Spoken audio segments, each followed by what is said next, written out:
మండలం గోవింద్పేట్ గ్రామంలోని ప్రాథమిక ఆరోగ్య కేంద్రాన్ని జిల్లా కలెక్టర్ ఇలా త్రిపాఠి గురువారం ఆకస్మికంగా తనిఖీ చేశారు.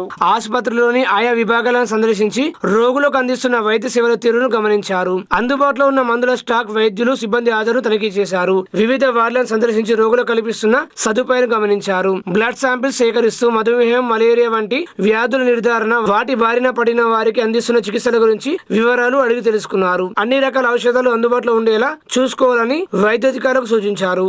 కాగా పిఎస్సిలో గురువారం రోజున ప్రత్యేక వైద్య శిబిరం నిర్వహించిన విషయం తెలుసుకున్న కలెక్టర్ ఆయా విభాగాలకు చెందిన ప్రత్యేక వైద్య నిపుణులు శిబిరానికి హాజరయ్యారని ఆరా తీశారు. ఈ తరహా ప్రత్యేక శిబిరాన్ని ప్రజలు సద్వినియోగం చేసుకునేలా ముందస్తుగానే సమాచారం చేరవేయాలని సూచించారు. Orthopaedic, gynaec, dentist, general physician తదితర విభాగాల ద్వారా ప్రత్యేక శిబిరంలో రోగులకు అందిస్తున్న వైద్య సేవలను కలెక్టర్ స్వయంగా పరిశీలించి సంతృప్తి వ్యక్తం చేశారు. కస్తూర్బా గాంధీ, జ్యోతిబాపులే విద్యాలయాలు, సంక్షేమ వసతి గృహంలో కూడా క్రమం తప్పకుండా వైద్య శిబిరాలు నిర్వహించాలని ఆదేశించారు. ప్రభుత్వం ప్రతిష్టాత్మకంగా అమలు చేస్తున్న ప్రజాపాలన ప్రగతి ప్రణాళికలో భాగంగా నిర్దేశించిన కార్యక్రమాలను తూచా తప్పకుండా పాటిస్తూ ప్రజా ఆరోగ్య పరిరక్షణకు ప్రాధాన్యత ఇవ్వాలని హితవు పలికారు. కలెక్టర్ వెంట జిల్లా వైద్య ఆరోగ్య శాఖ అధికారిని doctor Rajashree, medical officer doctor Manasa తదితరులు పాల్గొన్నారు.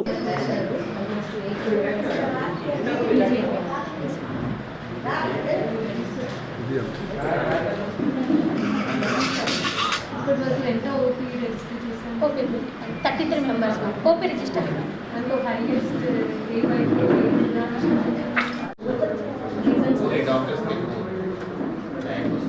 మనం వాళ్ళకి లేదండి, వాళ్ళకి రాకుండా ఏంటి ఇప్పుడు ఏం జరుగుతుంది ఎక్స్రేస్ అవసరం డీజేస్కి వస్తే ఎక్స్రే చేస్తే ఏ స్టేజ్లో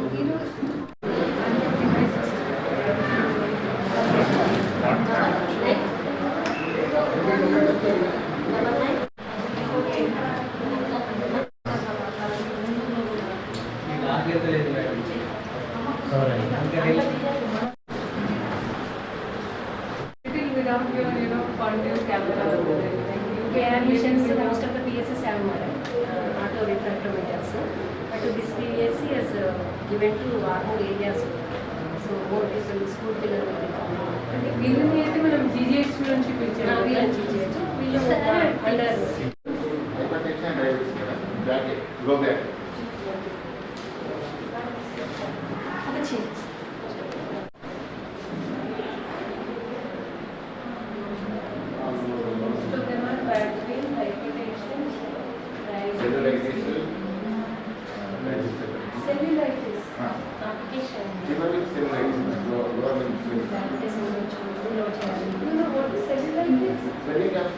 the way they are playing with their diet, the way they are playing with their lifestyle, fertility is very common. Very increasing problem. Accidents and viral fevers, cancers and infertility. These are increasing And problems. actually infertility is Armoor పట్టణంలోని police station ఆవరణలో గురువారం సాయంత్రం ప్రమాదవశాత్తు అగ్ని ప్రమాదం జరిగింది. ఈ ఘటనలో పోలీసులు సీజ్ చేసిన బైక్లు, ఆటోలు, కార్లు సుమారు 10 వరకు దగ్ధమయ్యాయని సీఐ సత్యనారాయణ తెలిపారు. సీఐ మాట్లాడుతూ ప్రమాదవశాత్తు ఈ ఘటన జరిగిందని తెలిపారు. వెంటనే అగ్నిమాపక శాఖ అధికారులకు సమాచారం అందించగానే వెంటనే వారు వచ్చి మంటలను ఆర్పివేశారని తెలిపారు.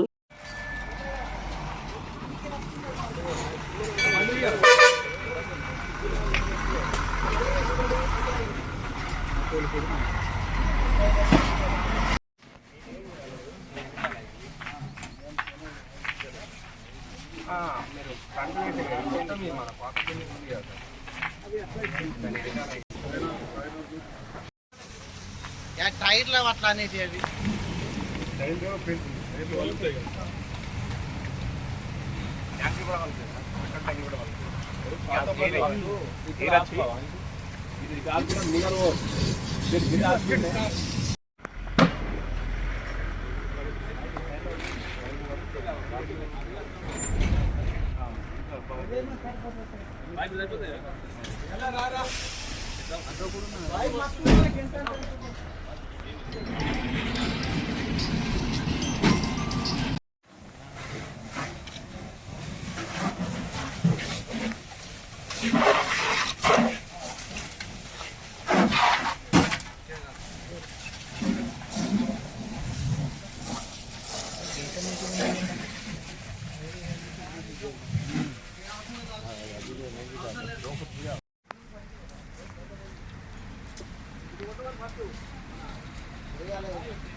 ఎలా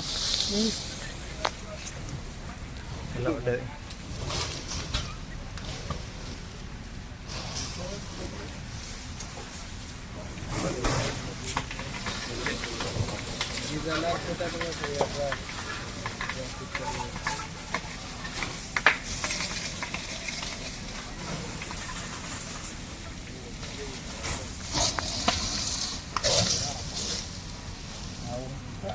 आज सुनाई दिख रहा उधर।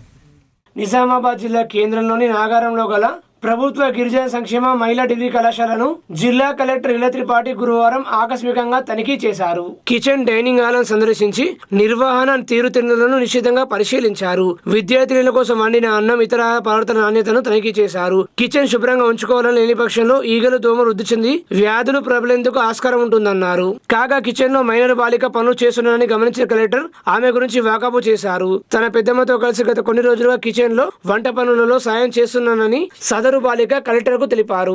దీంతో కలెక్టర్ కళాశాల నిర్వాహకులపై తీవ్ర ఆగ్రహం వ్యక్తం చేశారు. చదువుకునే వయసు కలిగిన మైనర్ బాలికతో ప్రభుత్వ విద్యా సంస్థలో ఎలా పనులు చేస్తున్నారని నిలదీశారు.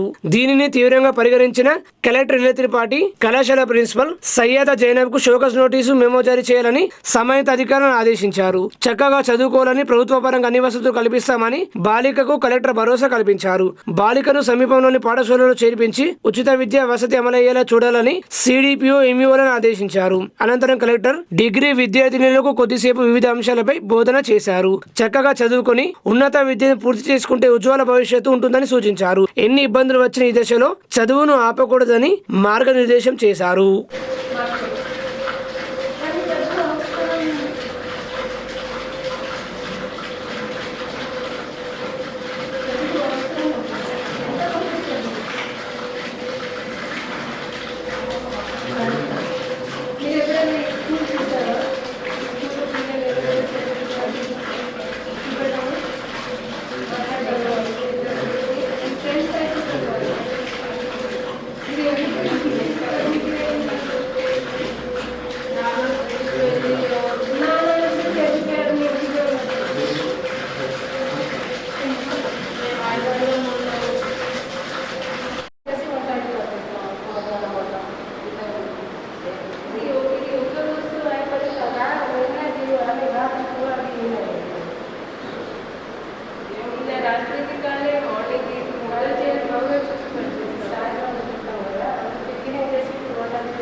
ఆర్మూరు పట్టణంలోని జెంటిల్స్ పాఠశాలలో విద్యార్థులకు అగ్ని ప్రమాదాలపై అవగాహన కల్పించారు. ఈ సందర్భంగా అగ్నిమాపక శాఖ అధికారులు విద్యార్థులకు అనుకోని పరిస్థితుల్లో మంటల నుండి మనల్ని ఎలా రక్షించుకోవాలో, అగ్ని ప్రమాదాలు జరిగినప్పుడు ఏ విధంగా ఇతరులకు సహాయపడవచ్చు అనే అంశాలలో విద్యార్థులకు అవగాహన కల్పించారు. ఈ కార్యక్రమంలో ప్రిన్సిపల్ లత, కరెస్పాండెంట్ ప్రకాష్, విద్యార్థులు తదితరులు పాల్గొన్నారు. మార్చి 16 నిజామాబాద్ జిల్లా కేంద్రంలో కలెక్టరేట్ వద్ద జరిగే మహాధర్నాకు సంబంధించిన పోస్టర్లను ఐఎఫ్టీ నాయకులు ఆవిష్కరించారు.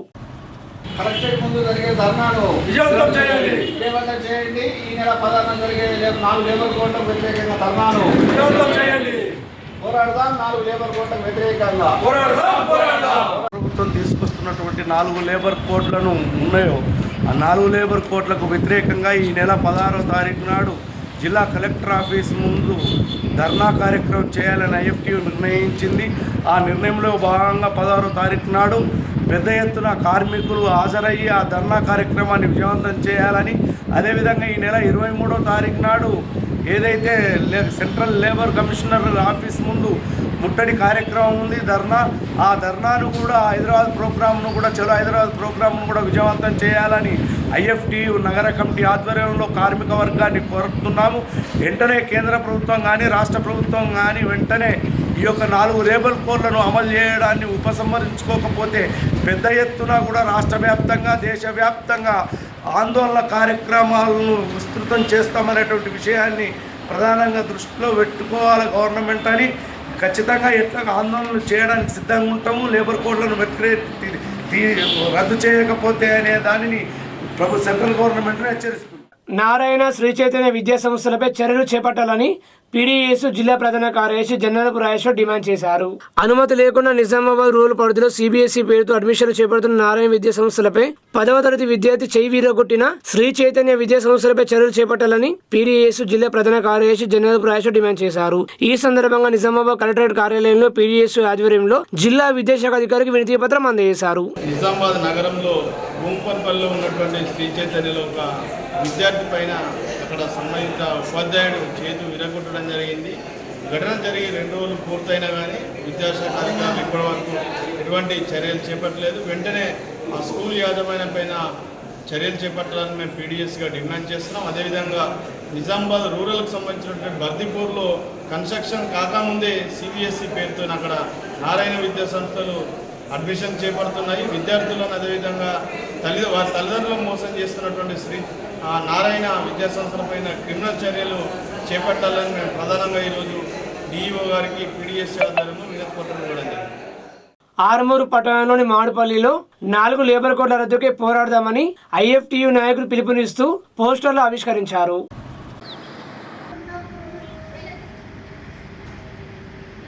హక్కులను అమలు చేయాలని చెప్పి ఒక దిక్కు కార్మికులకు కొట్లాడుతూ ఉంటే, ఇవాళ కేంద్రంలో అధికారంలో ఉన్నటువంటి బీజేపీ పార్టీ 4 లేబర్ కోడ్లను తీసుకొచ్చి మొత్తం కార్మికుల హక్కులను హరించే విధంగా కుట్ర చేస్తూ ఉంది.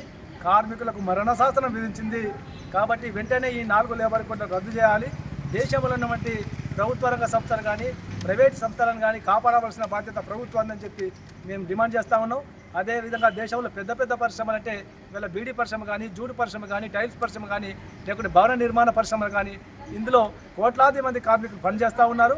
వాళ్ళకు వ్యతిరేకంగా ఇప్పుడు వచ్చినటువంటి 4 లేబర్ కోడ్లు ఉన్నాయి. అదేవిధంగా ప్రభుత్వ రంగ సంస్థలను ప్రైవేటీకరణ చేయొద్దు, అమ్మొద్దు అని చెప్పి డిమాండ్ చేస్తూ ఉన్నాం. కార్మికులకు కనీస పెన్షన్ 10,000 రూపాయలు ఇవ్వాలని చెప్పి డిమాండ్ చేస్తూ ఉన్నాం. అట్లాగే ప్రభుత్వ రంగ సంస్థలో పనిచేసినటువంటి కార్మికులకు కనీస వేతనము 26,000 తగ్గకుండా ఉండాలని చెప్పి ఐఎఫ్టీ డిమాండ్ చేస్తుంది.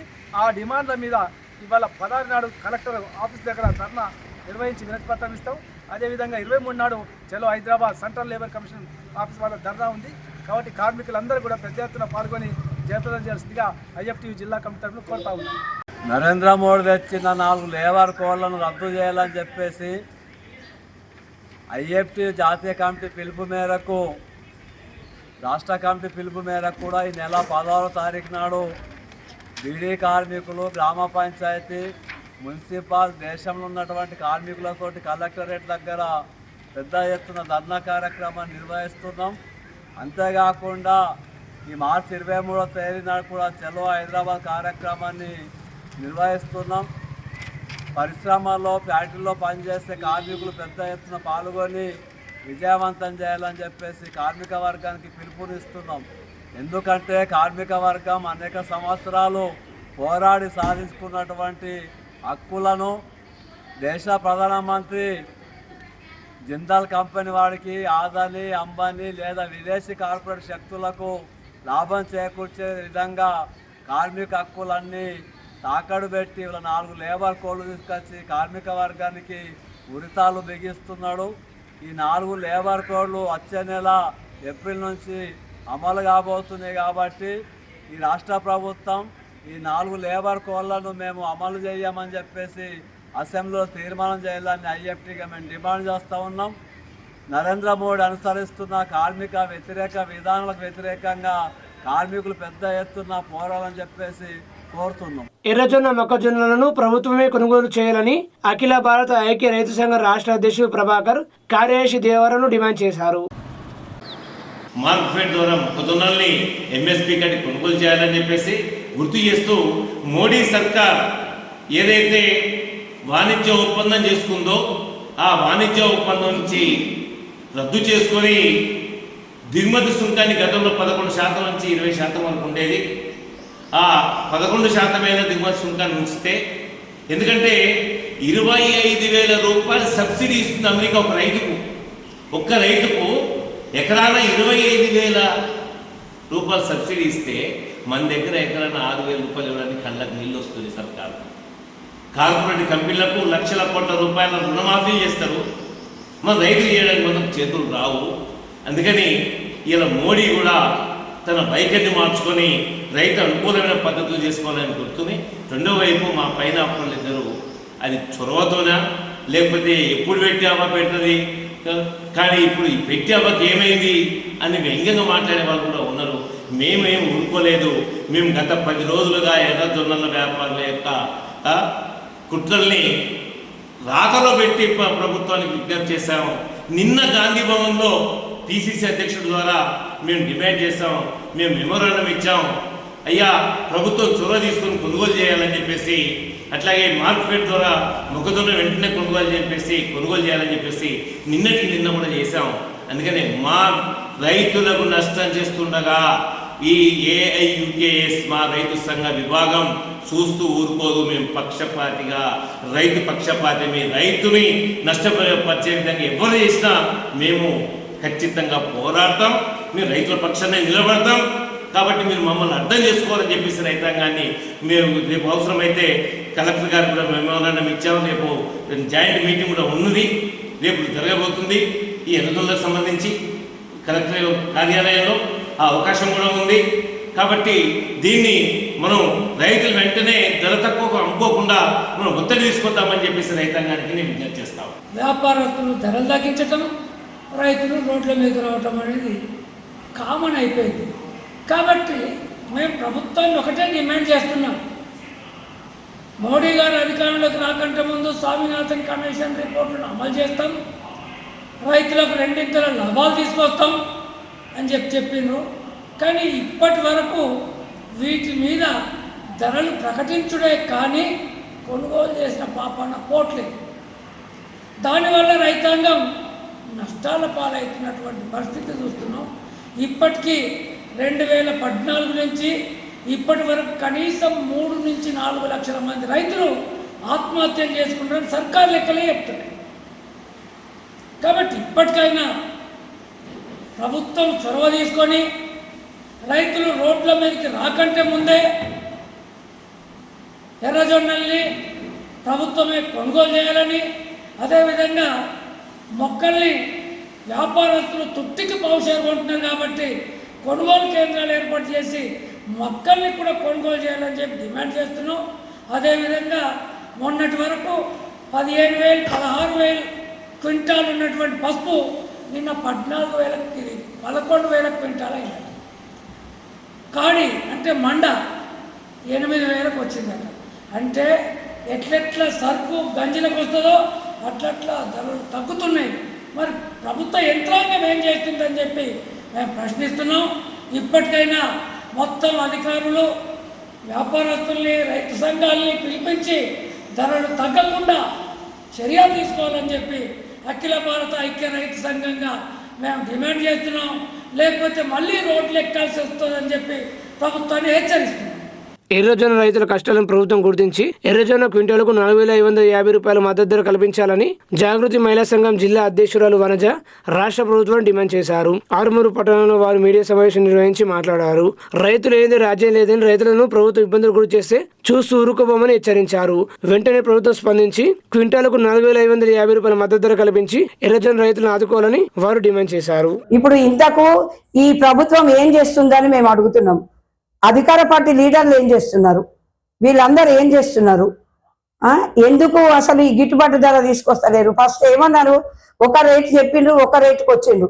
3,550 రూపాయలు చొప్పున కొన్నారు, అది గిట్టుబాటు ధర అయితే లేదు. ఇప్పుడు 4,550 రూపాయలకు కొనాలని మేము డిమాండ్ చేస్తా ఉన్నాము. ఈ రోజు రైతులు ఇబ్బంది పెట్టకుండా ప్లీజ్ దయచేసి మేము ఒకటే రాష్ట్ర ప్రభుత్వంకు మేము డిమాండ్ చేసేది ఒకటే, రైతులు ఇబ్బంది పెట్టొద్దని. రైతులు ఏంది రాజ్యం లేదు. ఈ రోజు పొద్దున లేస్తున్నాడు అంటే దానికి కారణము రైతు పొద్దున లేచి 4 గంటలకు లేచి పోయి అడవిలో చెట్టు కింద పండుకొని కారంతో తిని నీళ్లు వారించుకుంటా మట్టిలో నీళ్లు తాక్కుంటా ఎవరి కొరకు కష్టపడుతున్నారు, మన కొరకు కష్టపడుతున్నాడు. ఆ రైతు కష్టపడితేనే మనం ఈరోజు 5 ఏళ్ళు మనం ముద్ద పెట్టుకొని నోట్లో పెట్టుకుంటున్నాము, లేకపోతే చాలా ఇబ్బందులు ఎదుర్కొంటాము. అటువంటి రైతులు ఎందుకు పట్టించుకుంటలేరు? ఎటువైనా రైతు రాసయ్యేదే ప్రభుత్వం చూపిస్తుంది కానీ ప్రభుత్వం మంచిగా చేస్తలేదు. నాడు పోయిన సీఎం గారు ఏమన్నాడు, రైతే రాజ్యము అని అన్నాడు. ఈ రోజు ఏం జరుగుతున్నది? ఈ రోజు ఈ ప్రభుత్వం ఏం చేస్తుంది? రైతును కింద అడుపు దొక్కే ప్రయత్నం చేస్తున్నది. మేము కూడా మా సంఘం తరపున కూడా మేము మాట్లాడుతున్నాం ఏంటంటే, మేము కూడా గిట్టుబాటు ధర రాకపోతే రైతులతో సమానంగా మేము రోడ్ ఎక్కుతామని మేము మనవి చేస్తా ఉన్నాము. ఇప్పటికి కూడా రాష్ట్ర ప్రభుత్వం కానీ మన కలెక్టర్ గారు కానీ ఎవరన్నా దీన్ని స్పందించి వెంటనే రైతులకు గిట్టుబాటు ధర ఇవ్వాలని కోరుతా ఉన్నాం.